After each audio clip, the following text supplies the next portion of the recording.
Interstellar, Inception, The Dark Knight trilogy, Dunkirk. How different is Christopher Nolan's latest epic from the rest of his iconic filmography? How similar is it to his other blockbusters? Will it make the Nolan fanboys orgasm in the theater 6:30 in the morning? And how relevant is this story about a dark period in our history in today's world? That's what we're going to get into in today's video with my thoughts on probably the most hyped film of the year, Oppenheimer. First things first, this is the most un-Nolan-like Nolan film he's ever made. A biopic on the father of the atomic bomb is not something that fans would expect, especially after the mind-bending, time-bending, polarizing Tenet. But this is a man who can take a done-to-death idea like a man hunting down his wife's killer, add a layer of short-term memory loss, and treat it with a narrative style that we're still trying to understand. So yeah, even with a subject matter like Oppenheimer, fans were still excited to see what Chris has cooked. Also because his hate for CGI made him actually stage a very real physical bomb blast. So yeah, while most of Nolan's films are known for their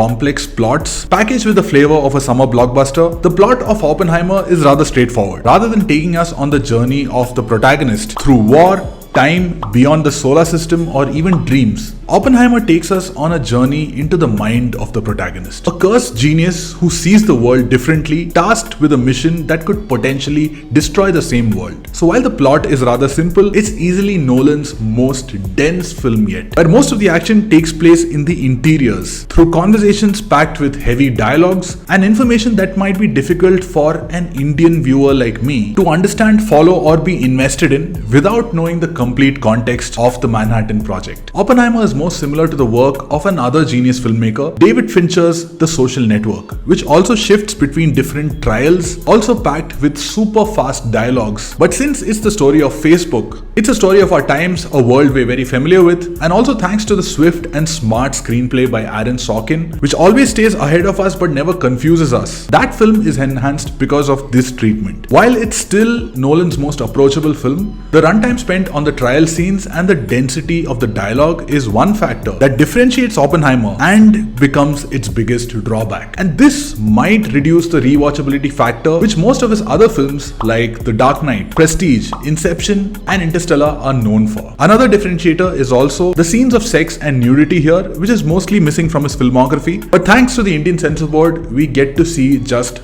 black bars, masking the scene that many were waiting for, and literally a black dress added in post to cover Florence Pugh's body. While these two factors set Oppenheimer apart from his filmography, there are still very evident stamps of Nolan's signature in the film. The flash cuts of the particles and reactions and the inner workings of the bomb, which show us multiple glimpses of the inner workings of the man who built the bomb. The spectacular score by Ludwig Göransson that ties in multiple sequences across different timelines and actually make the dialogue-heavy scenes watchable. And while most of Nolan films have multiple standout set pieces that become ingrained in our memory forever, in this film there is just one. The Trinity test sequence that's placed bang in the middle of the film, and that sequence is art. The heart-racing build up to it, the first impact of it that works so much better because of how they use or not use sound, and then the second impact of it. And I really wish I watched it on the biggest IMAX screen just for this scene. But the real beauty of the film lies in the immediate aftermath of the bombing. How Nolan brings to life the horror and guilt